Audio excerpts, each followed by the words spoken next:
360 degree competition अड्डा, जहां से आप पढ़ते नहीं अपितु सर्वदा कुछ नया सीखते हैं।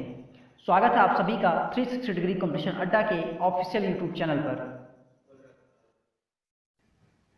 हेलो डियर व्यूअर्स, आज 3 जून 2020 और आज हम डिस्कस करेंगे आज के मोस्ट इंपॉर्टेंट करंट अफेयर्स, साथ ही साथ डिस्कस करेंगे आज की मोस्ट इंपॉर्टेंट न्यूज और देखेंगे उससे जुड़े हुए स्टैटिक जीके को, उससे जुड़े हुए स्टैटिक फैक्ट को। तो ये शुरू करते हैं आज का अपना सेशन। और सेशन शुरू करने से पहले चाहूंगा जिन्होंने अभी तक चैनल को सब्सक्राइब नहीं किया है वो चैनल को सब्सक्राइब करें, बेल आइकन को प्रेस करें ताकि हमारे आने वाली सारी नोटिफिकेशन आपको टाइमली मिलती रहे। वीडियो पसंद आए तो वीडियो को लाइक, शेयर और कमेंट जरूर करें। आइए देखते हैं आज की फर्स्ट न्यूज। आज की फर्स्ट न्यूज संबंधित है भारत के प्रधानमंत्री से। तो creation and harmonious application of modern process for increasing the output and national strength अर्थात चैंपियंस पोर्टल की शुरुआत माननीय प्रधानमंत्री श्री नरेंद्र मोदी जी के द्वारा की गई है।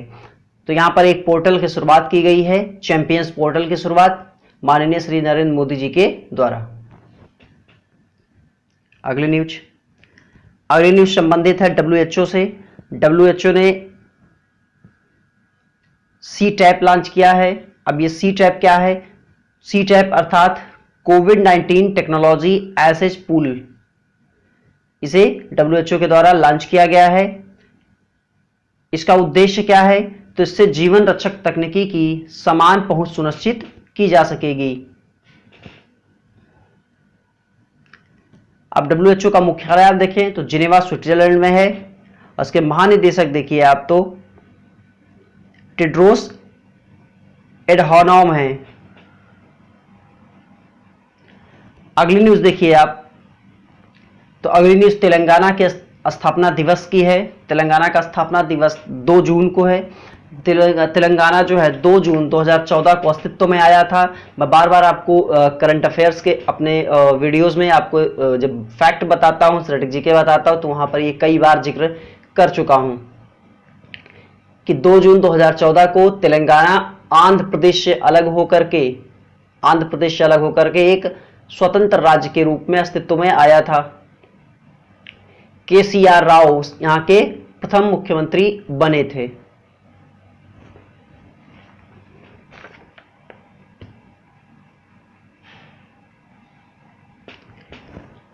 नेक्स्ट न्यूज है प्रदीप कुमार को भारत सरकार ने इस्पात मंत्रालय का सचिव नियुक्त किया है। तो भारत सरकार के द्वारा प्रदीप कुमार को भारत सरकार के द्वारा प्रदीप कुमार को इस्पात मंत्रालय का सचिव नियुक्त किया गया है। आइए देखते हैं इस्पात मंत्री की बात कर लें तो पेट्रोलियम और प्राकृतिक गैस मंत्रालय, इस्पात मंत्रालय ये किसके पास है? तो इस्पात मंत्री इस समय आपके कौन है? धर्मेंद्र प्रधान हैं। इसी तरह राज्य इस्पात राज्य मंत्री की बात करें तो ये श्री फग्गन सिंह कुलस्ते हैं। इस्पात राज्य मंत्री श्री फग्गन सिंह कुलस्ते और आपको इस्पात मंत्री याद रखना है तो धर्मेंद्र प्रधान। नेक्स्ट न्यूज, अगली न्यूज है फोर्ब्स पत्रिका से संबंधित है।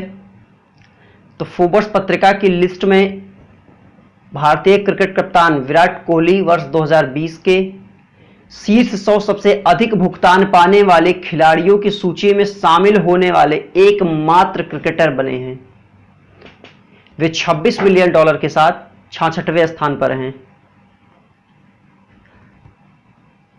अब क्रिकेट की बात आई है तो बीसीसीआई की, भारतीय क्रिकेट की बात आई है, क्रिकेटर की बात आई है तो बीसीसीआई की बात करेंगे। इस समय बीसीसीआई के अध्यक्ष कौन है? तो सौरभ गांगुली बीसीसीआई के अध्यक्ष हैं। इंडियन टीम के कोच कौन है इस समय? तो रवि शास्त्री इंडियन टीम के कोच हैं। इसके सहायक कोच संजय बांगर हैं। अगर बात करें बॉलिंग कोच की तो भरत अरुण यहाँ के इंडिया टीम के बॉलिंग कोच हैं। अगर बैटिंग कोच की बात करें तो विक्रम राठौर बैटिंग कोच हैं इंडिया टीम के। तो ये सारे फैक्ट आपको याद रखने थे। रवि शास्त्री भारतीय इंडिया टीम के कोच हैं, इसको याद रखने के साथ साथ आपको इसके सहायक coach Sanjay Bangar, bowling coach Bharat Arun batting coach Vikram Rathour को भी आपको याद रखना है। अगली न्यूज, स्पेस एक्स कैप्सूल एक अमेरिकन कंपनी है। तो स्पेस एक्स कैप्सूल ने नासा के 2 अंतरिक्ष यात्रियों रॉबर्ट वेनकेन और डगलस हर्ले को अंतर्राष्ट्रीय अंतरिक्ष स्टेशन पर पहुंचाकर अंतरिक्ष यात्रियों को अंतरिक्ष में पहुंचाने वाली पहली निजी कंपनी बन गई है। तो अमेरिका की ये पहली निजी कंपनी है स्पेस एक्स, जिसने क्या किया है कि अंतरिक्ष यात्रियों को अंतर्राष्ट्रीय अंतरिक्ष स्टेशन तक पहुंचाया है, और ऐसा करने वाली ये पहली निजी कंपनी बन गई है। अगली न्यूज, तो केंद्रीय खेल मंत्री हैं ये आपके किरेन रिजिजू, इनके द्वारा खेलो इंडिया ई पाठशाला कार्यक्रम का शुभारंभ किया गया है, और इस कार्यक्रम का शुभारंभ एक वेबिनार के माध्यम से किया गया। ई पाठशाला कार्यक्रम की शुरुआत SAI और NSF के सहयोग से किया गया। अगली न्यूज देखते हैं।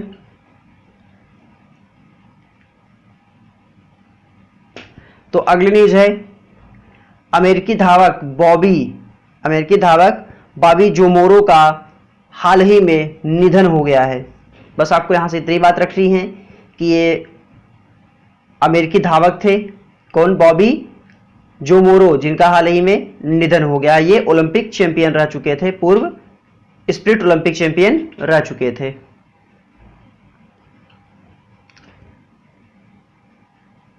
अब देखिए अगली न्यूज क्या है, मौसम विभाग से संबंधित है।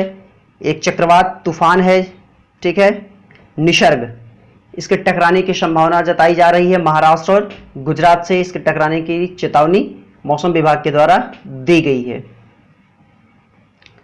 अगर अभी देखें तो इस समय प्रेजेंट टाइम में ये जो तूफान है लक्षद्वीप के आसपास ये मंडरा रहा है। अब देखिए अगर थोड़ा सा इसमें देखें आप, तो इसके पहले भी अभी अम्फान तूफान आया हुआ था। अम्फान तूफान ने पश्चिम बंगाल और उड़ीसा के साथ साथ बांग्लादेश को भी प्रभावित किया था। पश्चिम बंगाल और उड़ीसा को, पश्चिम बंगाल के लिए 1000 करोड़ और उड़ीसा के लिए 500 करोड़ रुपए के राहत पैकेज की घोषणा भी की गई थी। तो आज का जो न्यूज का सेशन है वो यहां पर समाप्त हुआ, और हम अब देखेंगे एमसीक्यू को। और जैसा कि आपको पता है कि हमारे सारे एमसीक्यू पिछले न्यूज सेशन पर आधारित तो होते हैं, तो इसलिए आपको सारे क्वेश्चंस का जवाब मेरे बताने से पहले ही पता होने चाहिए, और जो नहीं पता है वो तो मैं बताऊंगा और आप सीखेंगे।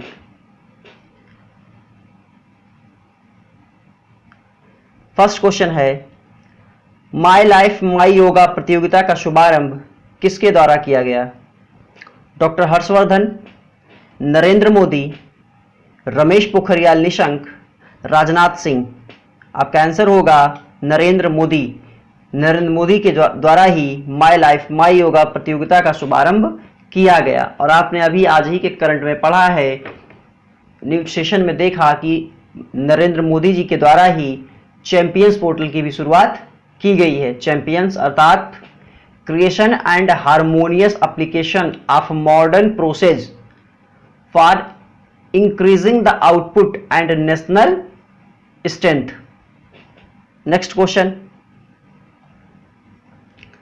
हाल ही में वाजिद खान का निधन हो गया है, वह किस क्षेत्र से संबंधित हैं?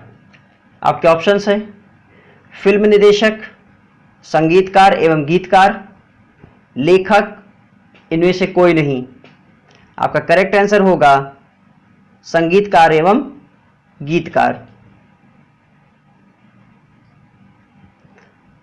विश्व तंबाकू निषेध दिवस कब मनाया जाता है? आपके ऑप्शंस हैं 3 जून, 31 मई, 30 मई, 1 जून। आपका करेक्ट आंसर हो जाएगा 31 मई। लास्ट मई को ही हम विश्व तंबाकू निषेध दिवस मनाते हैं?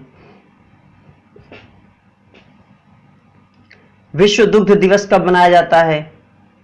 आपके ऑप्शंस हैं 1 मई, 3 मई, 2 जून, 1 जून। आपका करेक्ट आंसर हो जाएगा 1 जून। और हमने आपको याद दिलाया था कि अगर हम दूध की बात कर रहे हैं तो भारत का दुग्ध उत्पादन में प्रथम स्थान है, भारत को दुग्ध उत्पादन में पहला स्थान हासिल है। नेक्स्ट क्वेश्चन देखें तो इस वर्ष विश्व दुग्ध दिवस की थीम क्या थी? आपके ऑप्शंस हैं विश्व दुग्ध दिवस की 20वीं वर्षगांठ, दुग्ध दिवस की 20वीं वर्षगांठ, दुग्ध दिवस की वर्षगांठ, इनमें से कोई नहीं। आपका सही आंसर होगा ऑप्शन नंबर फर्स्ट, विश्व दुग्ध दिवस की 20वीं वर्षगांठ। नेक्स्ट, संयुक्त राष्ट्र द्वारा माता पिता दिवस कब मनाया जाता है? आपके ऑप्शंस हैं 3 जून, 2 जून, 1 जून, 31 मई। आपका करेक्ट आंसर होगा 1 जून। नेक्स्ट, पिया जयशंकर को किस संस्था का प्रबंध निदेशक बनाया गया है? आपके ऑप्शंस हैं SBI, नाबार्ड, HDFC, IIFCL। आपका करेक्ट आंसर होगा IIFCL। हर्षा बंगारी को किस बैंक का उप प्रबंध निदेशक नियुक्त किया गया है? आपके ऑप्शंस हैं Kotak Mahindra bank, Exim bank, SEBI, NABARD. आपका करेक्ट आंसर हो जाएगा एक्सिम बैंक।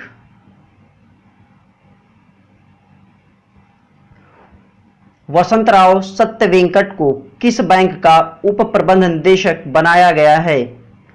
आपके ऑप्शंस हैं Andhra bank, SEBI, IDBI bank और बैंक ऑफ बड़ौदा। आपका करेक्ट आंसर हो जाएगा सेबी। नेक्स्ट, FSSAI का मुख्य कार्यकारी निदेशक किसे नियुक्त किया गया है? आपके ऑप्शंस हैं अरुण सिंघल, सुनील कुमार बंसल, मार्को स्ट्रायोज, इनमें से कोई नहीं। आपका करेक्ट आंसर होगा Arun Singhal, option number first, Arun Singhal. कैरेट इंडिया का मुख्य कार्यकारी अधिकारी किसे नियुक्त किया गया है? आपके ऑप्शंस हैं किरणजीत कौर, योगेश गौड़, अनीता कोटवानी, वेंकट रमनी सुमंत्रण। तो आपका सही आंसर हो जाएगा अनीता, आपका सही आंसर हो जाएगा अनीता कोटवानी। नेक्स्ट, भारत सरकार के द्वारा किस राज्य के लिए 445 करोड़ रुपए के जल जीवन मिशन की शुरुआत की गई है? आपके ऑप्शंस हैं मध्य प्रदेश, बिहार, छत्तीसगढ़, झारखंड। आपका करेक्ट आंसर हो जाएगा छत्तीसगढ़।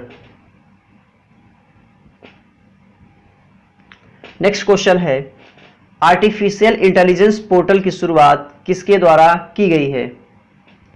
आपके ऑप्शंस हैं नरेंद्र मोदी, नरेंद्र सिंह तोमर, पीयूष गोयल या रविशंकर प्रसाद। आपका सही आंसर हो जाएगा रविशंकर प्रसाद।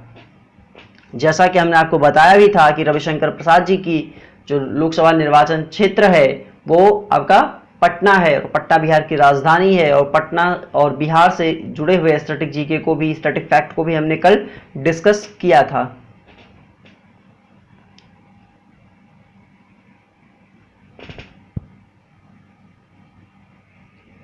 Responsible AI for youth programme की शुरुआत किसके द्वारा की गई है? रविशंकर प्रसाद, प्रकाश जावड़ेकर, रमेश पोखरियाल निशंक, इनमें से कोई नहीं। आपका सही आंसर होगा रविशंकर प्रसाद जी के द्वारा रिस्पॉन्सिबल अल फॉर यूथ की शुरुआत की गई है। तो आज का न्यूज का सेशन और एमसीक्यू का सेशन यहाँ पर समाप्त हुआ है।